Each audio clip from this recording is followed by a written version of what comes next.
Assalamu alaikum wa rahmatullahi wa barakatuh. Ibihe byiza kuri wowe ukurikiye WAZI-K aho uri hose ku isi.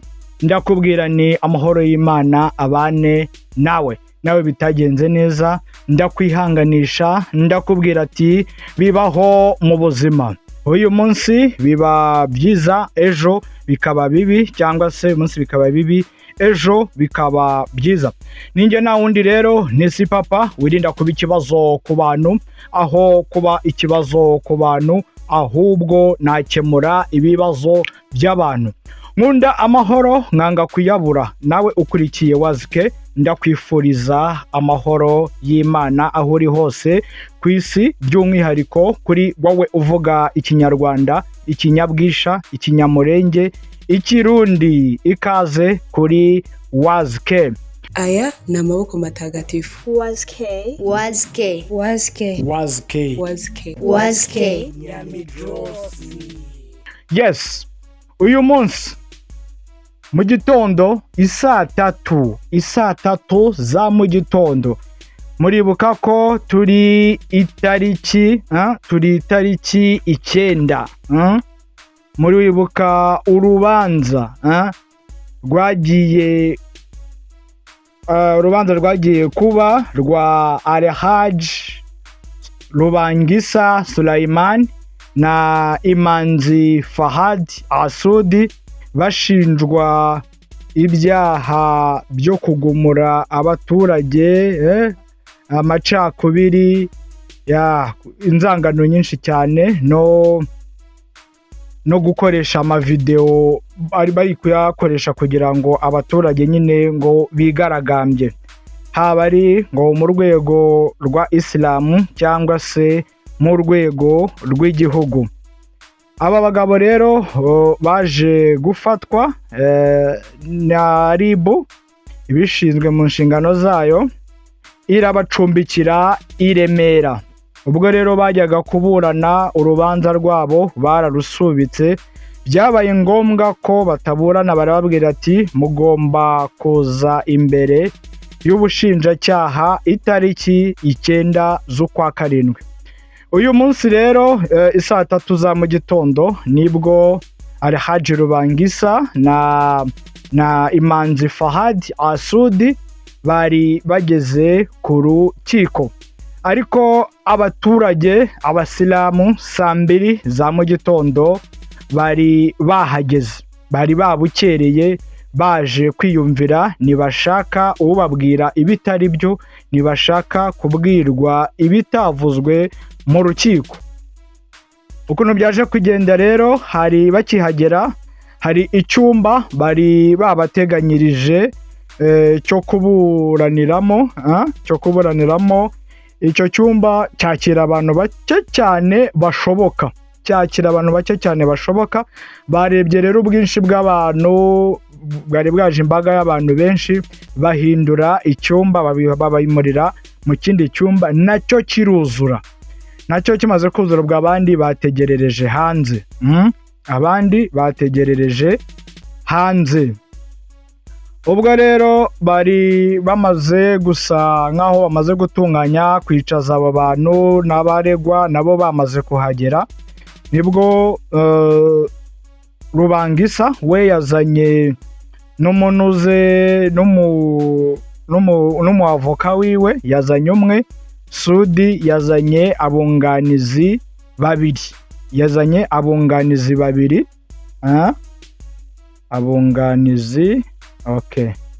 abunganizi babiri.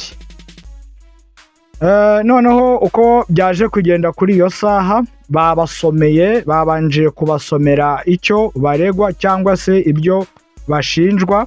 Nta bindi, ni nk'ibyo mumaze igihe mwumva byo gusebanya, gukoresha amavideo bashaka kubiba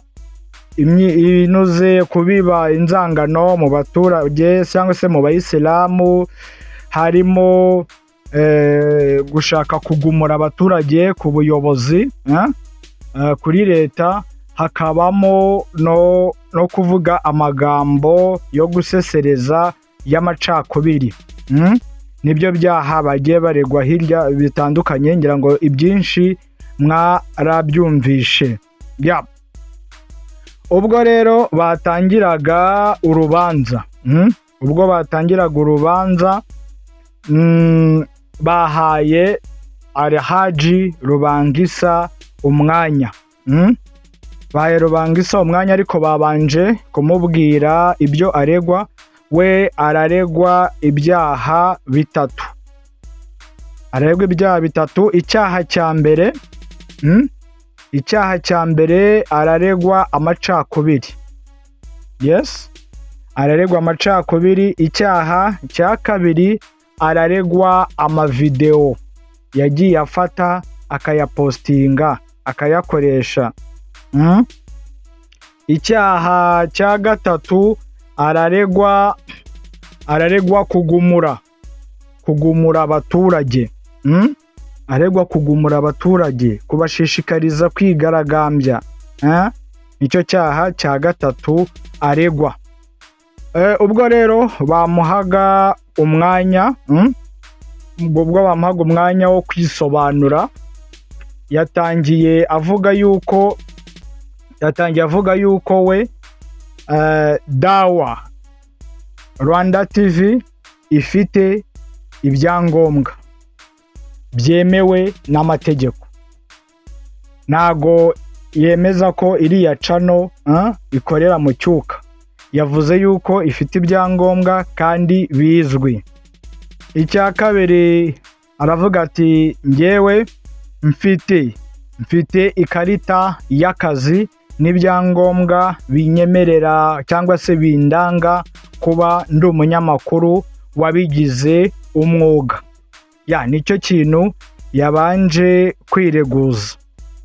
Ikindi yaje kwisobanura, yisobanuye ku byo umusigiti wa Mahoko aregwa.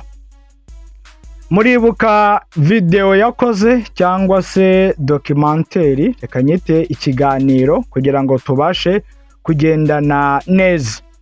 Yasobanuye ko yumvishe cyangwa se yamenye ko hari ibitagenda neza ku musigiti wa Mahoko, ajya gukora inkuru nk'umunyamakuru w'umwuga, agerageza kuvugana n'abayobozi baho b'imisigiti, bamwe arababura. Aho nza gukosa mumbabarire, ndi umuntu, murabizi neza ko mu rukiko bitemewe kuba wakoresha telefone cyangwa se ngo ukoreshe ufate video. Barakubwira ati we cara wumve, urabizi nawe uramutse uhafatiwe uri gufata nk'amajwi icyo bagukorera. Ubwo aho nibagirwa ndi umuntu, ntago ndi AI. Aravuga ati nashatse kuba naganira n'abayobozi b'umusigiti, ndababura. Ngerageza no kuvugana na imamu w'akarere, nawe ndamubura. Impamvu rero kiriya kiganiro ngo nakikoze mvuga kuvuga umuyobozi w'akarere ko ashobora kuba ari warangaye, wagize uburangare by'umusigiti byose yagiye avuga muri cya kiganiro. Na abandi mushobora kuba mutarumvishe neza, nge ntago navugaga umuyobozi w'akarere mu rwego rw'igihugu. Nge navugaga imamu w'akarere, niwe navugaga. Rero aho navugaga ngo umuyobozi w'akarere, nge ni imamu w'akarere navugaga. Ntago nigeze nshaka guhangana cyangwa se kurwanya imikorere y'ubuyobozi. Ntago nashatse kubyivangamo, ahubwo ngewe navugaga imamu w'akarere.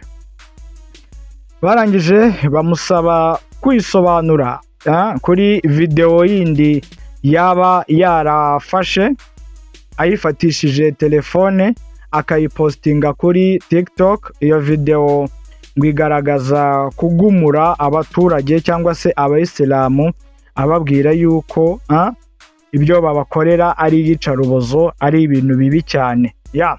Iyo video yayishize kuri TikTok, ariko mu by'ukuri we yasobanuye avuga ko yakoze urugendo asura imisigiti, asura n'abayisilamu baho muri ako karere. arangije aganira nabo, agirana nabo ikiganiro kirekire, agira ibyo avugana nabo, nibwo yatashye avuga yuko ibyo yumvishe, ibyo yabonye ari ibintu biteye agahinda. Ni ibintu biteye agahinda, kandi yavuze ko adashobora kubitangaza, ari ibintu bigomba kuguma muri we, kuko abitangaje byateza ikibazo.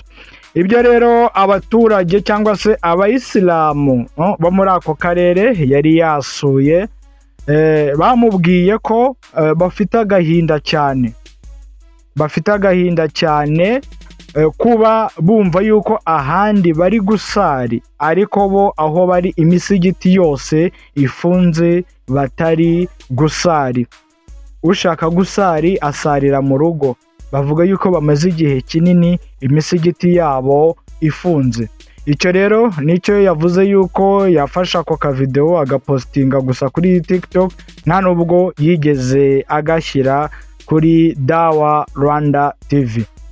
Icya gatatu aregwa ni ingengabitekerezo. Hari umugabo wamureze ku biro by'ubugenzacyaha bya RIB, amurega umugabo witwa Hodari Musa. Umugabo witwa Hodari Musa yamureze yuko yamubwiye ko ari umuhutu. Nuko nguko twabashije kugenda tubyumva. Rero uwo nguwo biramubabaza cyane, yumva yuko amubwiye ijambo ritari ryiza, ajya kumurega amubwira ko afite ingengabitekerezo, bo ari ubundi bwoko. Uburyo rero yisobanuye Hajji rubangisa, ubwa mbere na mbere yuko yisobanura, yasobanuye ko yakoreye igihugu, avuga yuko n'uyu mugabo Hodari Musa nta hantu yigeze ahurira nawe ku buryo yagirana nawe ibyo biganiro.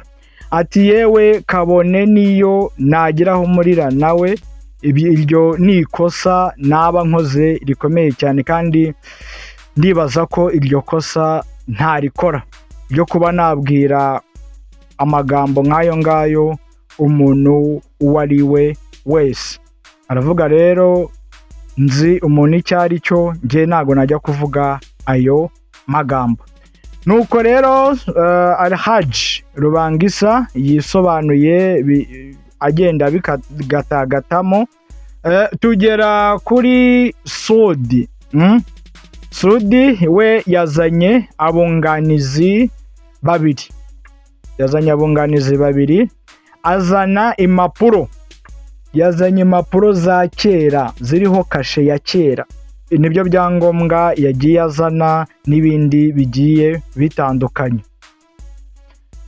Arabanza arasobanura, aravuga ati, njyewe impamvu nzanye ibi bipapuro cyangwa se izi kashe ni ukugira ngo ngaragaze ko nakoze ubusesenguzi kuva kera. Ntago ubusesenguzi nkora ari ubwa nonaha, si ubw'ubu, si ubwo muri iki gihe.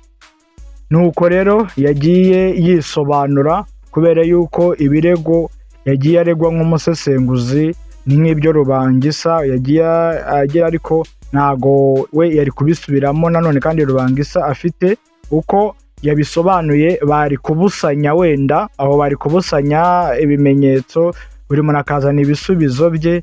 Rero yasobanuye ibye, ntago bigeze bamubaza ibyerekeranye n'ibya rubangisa. Umwunganizi wa rubangisa yavuze ku by'amavideo.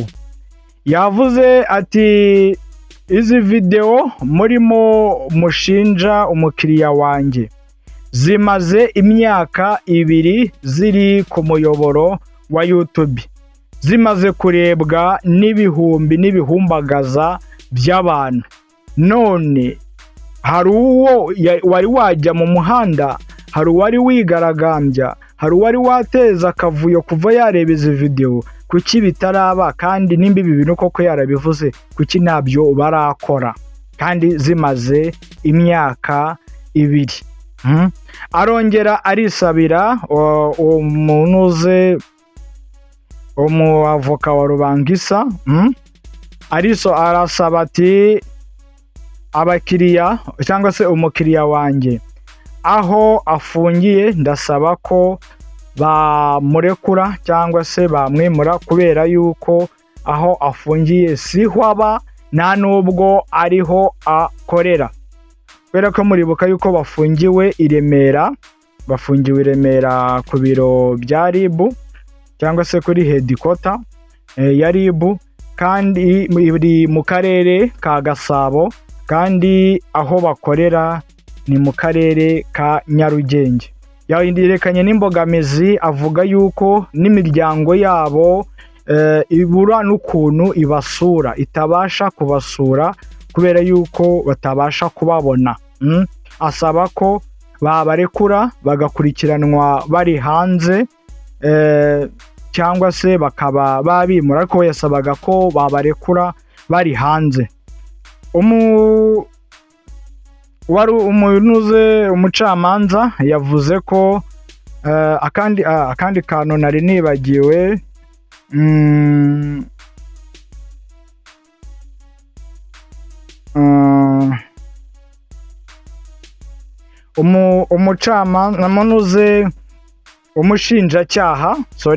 umushinjacyaha nawe yasabye ko bafite ubwoba, yavuze ko bafite ubwoba bwo kuba batabasha kubarekura cyangwa se ngo baburane bari hanze. We yabasabiraga ya minsi 30 jours, avuga yuko wenda ku kibazo cy'umutekano cyangwa se bitashoboka.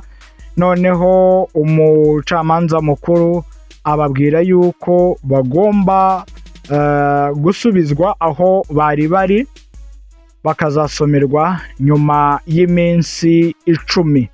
Urumva yuko umwe yasabaga ko basoka, undi nawe agasaba ko babafunga muri iyo minsi 30, babakubita 30 jours bakaba bari hepfo imageragere. Undi noneho umucamanza avuga yuko agomba gusubira kuri RIB rubangisa na sudi, bakazasomerwa mu minsi 10. Nuko rero ubwo ngiye mbikatakata kubera yuko byari byinshi, kubera ko nagiye mfatamo iby'ingenzi cyane. Ubwo nuko byagenze, ariko hari abantu benshi cyane. Ubwo rero mu bantu ngo batanze ikirego kuri RIB haravugwamo abantu 2. Haravugwamo uyu Hodari Musa, hakavugwamo na Shehe Murangwa Jamil, niwe bavuga ko ari mu batanze ibirego. So abandi bantu bari bahari na Shehe Musa Sindayigaya yarahari, n'abandi bayobozi bo muri RMC bakeya bari bahari, n'abandi bayisilamu bose bari bahari, ari benshi pe, bari benshi ku buryo sare yaje kuzurira pfuka, abandi bahagarara hanze. Ubwo rero bamwe bari kuri kote zigiye zitandukanye. Hari abari bari kuri kote ya babandi bitwa nyine ngo amasarigoma, aribo batari bari kwifuza ko babafunga cyangwa se bakatirwa ngo babamanure mageragere, bari gusoma amaduwa ngo nibabamanure. Abandi nabo bari gusoma ngo amaduwa ngo abantu babe bababitse imageragere. Reka rero minira ahangaha nizimbye mu magambo, kubera yuko ibi ntago nacyo nongeramo nta n'icyo nkuramo. Ubwo reka dutegereze mu minsi 10 twumve icyo bazaza batubwira abakuru b'inkiko. Murakoze cyane, ni akagaruka. Assalamu alaikum wa rahmatullahi wa barakatuh. Aya ni amaboko matagatifu ya WAZI-K. Ninjye na undi si papa utegura iki kiganiro kugira ngo kibagereho.